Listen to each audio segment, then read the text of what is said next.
ताउते तूफान गुजरात के समंदर और शहर पर खतरा बनकर मंडरा रहा है। तूफान ऊना के पास समंदर के तट से टकराया है और अब आनंद अमरेली जैसे इलाकों की तरफ तेजी से बढ़ रहा है। तूफान के टकराने से ऊना और करीबी इलाकों में तेज बारिश हुई। तूफान की रफ्तार एक वक्त तो करीब 180 किलोमीटर तक जा पहुंची थी। तूफान से गुजरात के समंदर में तेज लहरें उठ रही हैं। आसपास के इलाकों को खाली कराकर मछुआरों को समंदर में जाने से रोका गया है। अरब सागर में उठे तूफान से मुंबई में तांडव है। गुजरात जा रही 2 नौकाएं लापता हैं। गोवा से गुजरात की तरफ बढ़े ताउते तूफान को लेकर पूरे राज्य में भरपूर तैयारियां की गई है। बचाव टीम तैनाती में है। उन कोविड सेंटर पर खास निगरानी रखी गई है जो तूफान के दायरे में आ सकते हैं। तूफान के गुजरात के शहरी इलाके से आगे बढ़ने की आशंका को देखते हुए सरकारी एजेंसी अलर्ट पर है। तो उधर मुंबई में भारतीय नौसेना के जहाज फंसे लोगों के रेस्क्यू में लगे हुए हैं। 100 से ज्यादा फंसे लोगों को अब तक सुरक्षित निकाला गया है। समंदर के उफान को देखते हुए हर हालात पर नजर चौकस है।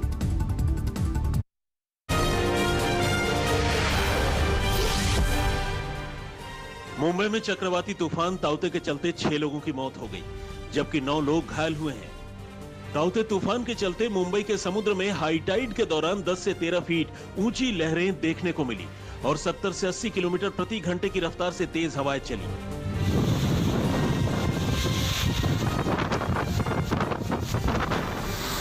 जिससे कई जगहों पर पेड़ उखड़ गए, साथ ही कुछ जगहों पर और भी नुकसान हुआ।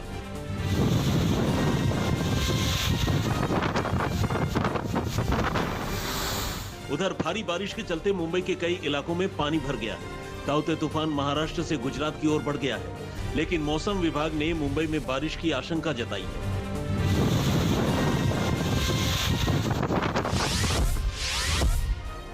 ताउते तूफान के असर के चलते मुंबई के लोगों को काफी मुश्किलों का सामना करना पड़ा। अंधेरी समेत कई इलाकों में पानी भरने से लोगों को दिक्कतें हुई।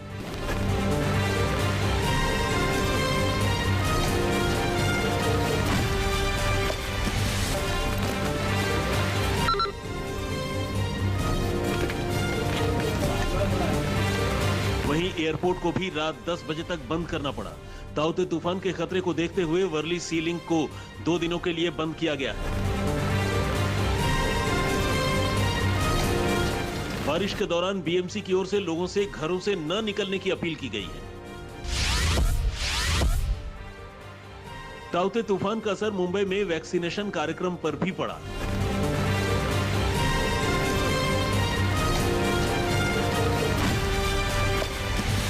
मुंबई में कल वैक्सीनेशन कार्यक्रम नहीं हो सका। मुंबई की मेयर किशोरी पेडनेकर ने बताया कि खराब मौसम को देखते हुए कोरोना के करीब 600 मरीजों को दूसरी जगहों पर शिफ्ट करना पड़ा।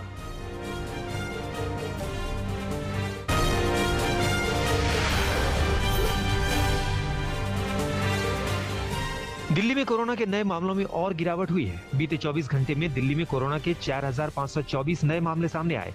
दिल्ली में कोरोना की पॉजिटिविटी रेट भी सिंगल डिजिट में पहुंच गई है और ये 8.42% रही, जो 8 अप्रैल के बाद सबसे कम है। हालांकि चिंता की बात यह है कि राजधानी में कोरोना मरीजों की मौत के आंकड़े कम नहीं हो रहे हैं। एक दिन में दिल्ली में कोरोना से 340 लोगों की जान गई। दिल्ली में कोरोना के एक्टिव केस घटकर 56,000 के करीब पहुंच गए हैं। दिल्ली सरकार ने एक बार फिर से केंद्र से जल्द वैक्सीन मुहैया कराने की मांग की है। वैक्सीन को लेकर दिल्ली सरकार की ओर से केंद्र को चिट्ठी भेजी गई है। डिप्टी सीएम मनीष सिसोदिया ने कहा कि दिल्ली में 18 से 44 साल के लोगों के लिए अब 3 दिन की वैक्सीन बची है। अगर दिल्ली को जल्द वैक्सीन नहीं दी जाती तो यहाँ वैक्सीनेशन सेंटर्स को बंद करना पड़ेगा।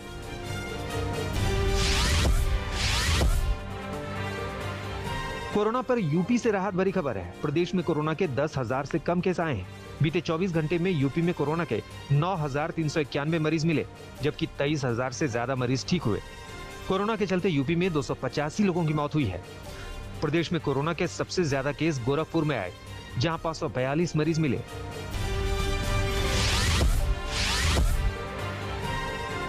उत्तर प्रदेश में अप्रैल महीने में हुए पंचायत चुनाव में शिक्षा विभाग से जुड़े 1,621 कर्मचारियों की कोरोना से मौत का दावा किया गया है। उत्तर प्रदेश प्राथमिक शिक्षक संघ की ओर से नई सूची जारी की गई है, जिसके मुताबिक कोरोना काल में पंचायत चुनाव में ड्यूटी के दौरान 1,621 शिक्षकों, शिक्षा मित्रों, अनुदेशकों और बेसिक शिक्षा विभाग के कर्मचारियों की मौत हुई। इससे पहले संघ ने 28 अप्रैल को सूची जारी करते हुए कोरोना संक्रमण से 706 शिक्षकों कर्मचारियों की मौत होने की जानकारी दी थी और अब संघ की ओर से नई सूची जारी की गई है।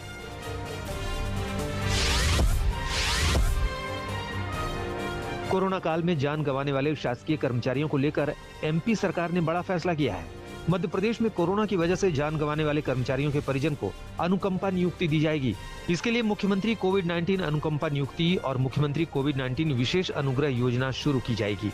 शिवराज सिंह चौहान ने कहा कि कोरोना के दौरान जान गंवाने वाले कर्मचारियों के परिवार की चिंता करना हमारी जिम्मेदारी है।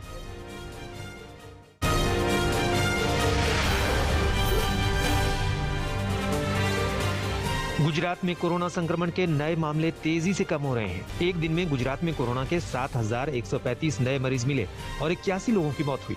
राहत की बात यह है कि गुजरात में नए कोरोना मरीजों की तुलना में ठीक होने वाले मरीजों की संख्या तेजी से बढ़ रही है। प्रदेश में 24 घंटे में 12,000 से ज्यादा कोरोना मरीज ठीक हुए हैं। गुजरात में कोरोना के एक्टिव केस घटकर 1 लाख से कम हो गए हैं। लॉकडाउन के बावजूद कर्नाटक में कोरोना का कहर कम नहीं हो रहा है। कर्नाटक में एक दिन में कोरोना के 38,630 नए केस आए, जबकि कोरोना के चलते 476 लोगों की जान गई। प्रदेश में अब भी पॉजिटिविटी रेट 40% के करीब है। कर्नाटक की राजधानी बेंगलुरु कोरोना से सबसे ज्यादा प्रभावित शहर है, जहां कोरोना के 13,338 नए मरीज मिले।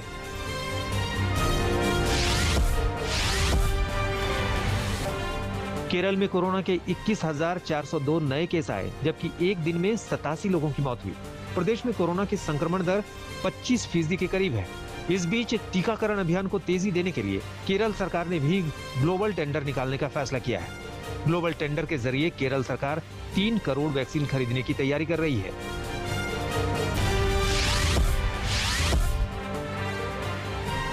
कोरोना खतरे के बीच ब्लैक फंगस से निपटने के लिए कई राज्य सरकारों ने तैयारियां शुरू कर दी हैं। राज्य सरकार ने ब्लैक फंगस के इलाज में काम आने वाली दवा के 25 वायल खरीदने का आदेश जारी किया है, जिसके लिए 8 बड़ी कंपनियों से बातचीत की गई है। साथ ही ग्लोबल टेंडर भी निकाला गया है। प्रदेश के स्वास्थ्य मंत्री रघु शर्मा ने कहा कि केंद्र सरकार की ओर से अभी केवल 700 वायल ही मिली है। केंद्रीय स्वास्थ्य मंत्री डॉक्टर हर्षवर्धन से बात कर 50,000 वायल देने का आग्रह किया गया है।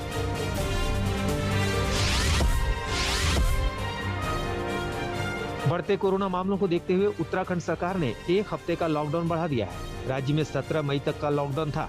आज सुबह से लॉकडाउन खुलना था, लेकिन सरकार ने इसे बढ़ाकर 25 मई तक कर दिया है। लॉकडाउन बढ़ाए जाने को लेकर सरकार ने पहले ही संकेत दिए थे। उत्तराखंड में जारी लॉकडाउन में प्रदेश सरकार ने अंतर्राज्यीय आवाजाही पर पूरी तरह रोक लगाई है, ताकि प्रदेश में कोरोना संक्रमण को फैलने से रोका जा सके।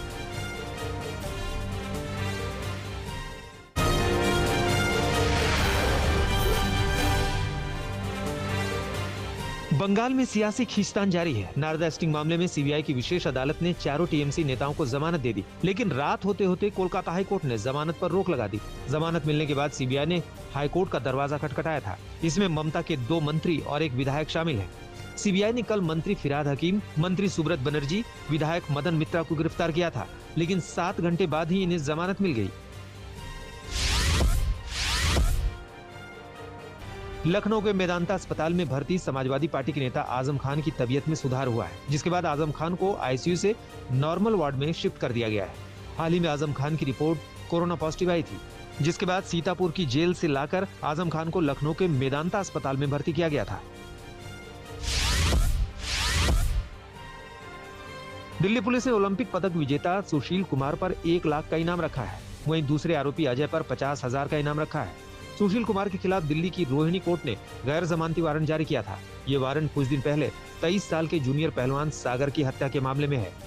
दिल्ली के छत्रसाल स्टेडियम में 23 साल के पहलवान सागर राणा की हत्या के मामले में सुशील कुमार आरोपी हैं। वो इस मामले में नाम आने के बाद से फरार चल रहे हैं। दिल्ली पुलिस ने उनके घर पर भी छापेमारी की थी, लेकिन पुलिस को खाली हाथ लौटना पड़ा था। बाद में जानकारी सामने आई कि सुशील भागकर हरिद्वार या फिर ऋषिकेश पहुंच गए हैं, जिसके बाद अब पुलिस ने 1 लाख का इनाम घोषित किया है।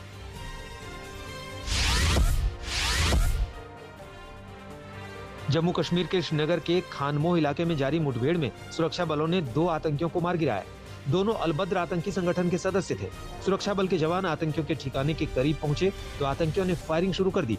दोनों तरफ से जमकर गोलीबारी हुई, जिसमें 2 आतंकी ढेर हो गए।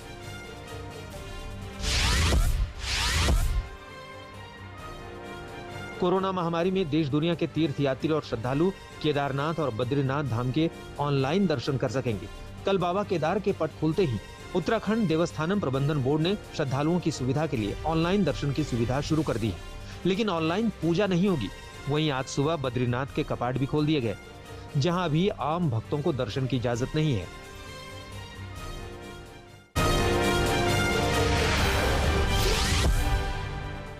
इजरायली सैनिकों ने गाजा पट्टी में जमीन के नीचे बनी 15 किलोमीटर लंबी खुफिया सुरंगों को एयर स्ट्राइक में उड़ा दिया है।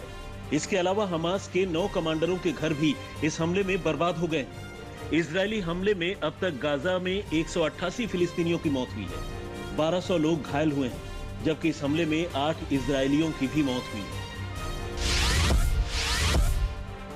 इजरायल और फिलिस्तीन में जारी संघर्ष के बीच इजरायली पुलिस ने विवादित बेतलहम में ड्रोन के जरिए आंसू गैस के गोले बरसाए।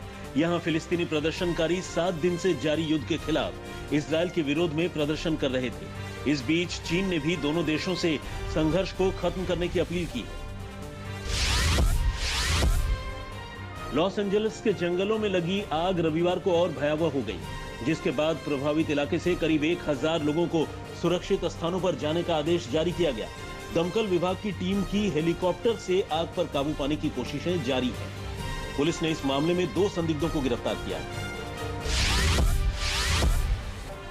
दुनिया भर में कोरोना का कहर जारी है। अब तक इसकी चपेट में आकर 33,95,000 से ज्यादा लोग जान गंवा चुके हैं, जबकि संक्रमितों की संख्या 16 करोड़ 38 लाख से ज्यादा हो चुकी है, जबकि 14 करोड़ 22 लाख से ज्यादा लोग कोरोना को मात देने में भी कामयाब हुए हैं। इंग्लैंड, वेल्स के अलावा स्कॉटलैंड के ज्यादातर हिस्सों में लॉकडाउन में छूट दे दी गई है। नए नियम के तहत पब और रेस्टोरेंट खोलने की इजाजत मिल गई है।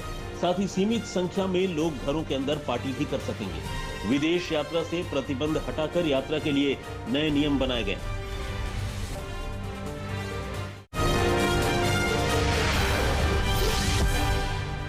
ताइवान में कोरोना के मामलों में रिकॉर्ड बढ़ोतरी हुई है। यहां एक दिन में 333 नए संक्रमितों की पहचान हुई है। यह आंकड़ा एक दिन में संक्रमित मरीजों की अब तक की सबसे बड़ी संख्या है, जिसके बाद ताइपे के मेयर ने नए लॉकडाउन का ऐलान कर दिया, जो अगले 2 हफ्ते तक जारी रहेगा। सऊदी अरब ने कोरोना महामारी के बीच पिछले साल मार्च से बंद अंतर्राष्ट्रीय उड़ानों से रोक हटा ली है। इसके साथ ही उसने अपने जमीन और समुद्र के बॉर्डर भी खोल दिए हैं। राहत देने के साथ कुछ शर्तें भी लगाई गई हैं।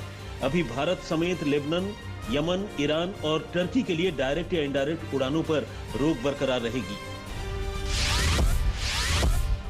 अमेरिका के ह्यूस्टन से गायब हुए बाघ को पुलिस ने ढूंढ निकाला है। करीब 1 हफ्ते पहले ये बाघ गायब हो गया था, जिसके बाद से ही अमेरिकी पुलिस उसकी तलाश में जुटी थी और आसपास के इलाके में दहशत का माहौल था। इंडिया नाम का ये बंगाल टाइगर फिलहाल पुलिस के कब्जे में है। ऑस्ट्रेलिया में जारी वर्ल्ड सर्फ लीग के फीमेल कैटेगरी में बड़ा उलटफेर देखने को मिला। दुनिया की नंबर 2 खिलाड़ी तातियाना वेस्टन टूर्नामेंट से बाहर हो गई हैं। ब्राजीलियाई खिलाड़ी ऑस्ट्रेलियाई खिलाड़ियों को पछाड़ने में कामयाब रही। वहीं मेल कैटेगरी में अमेरिका के ग्रिफिन कोलापिंटो ने जीत दर्ज की।